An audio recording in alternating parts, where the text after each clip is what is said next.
আসসালামু আলাইকুম। আপনারা কেমন আছেন?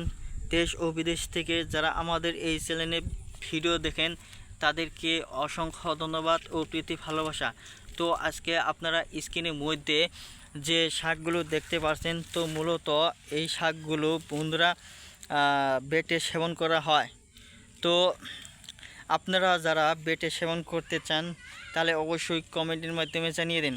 তো আজকে আলোচনার বিষয় হচ্ছে আপনারা এই কেঁচু পাতা কিভাবে বেটে সেবন করবেন তা এই ভিডিওটির মাধ্যমে জানতে পারবেন, কিংবা এগুলো কোথা থেকে পাওয়া যায়।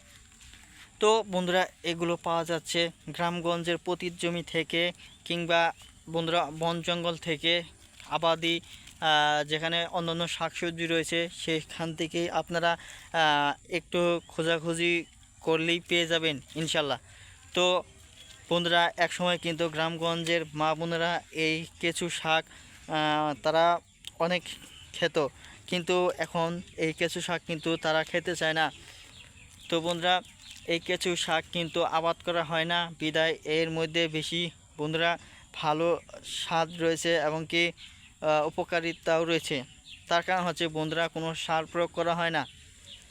সেই জন্যই আপনাদেরকে এই প্রাকৃতিক কেঁচু শাক বেটে সেবন করার পরামর্শ দিচ্ছি। তো এই কেঁচু শাকগুলো ভালো করে ভাজি করে নেবেন। ভালো করে ভাজি করে নেওয়ার পর আপনারা কালো জিরে মিশিয়ে পাটায় বেটে নেবেন, তারপর আপনারা ভাত দিয়ে খাবেন। ধন্যবাদ আপনাদেরকে।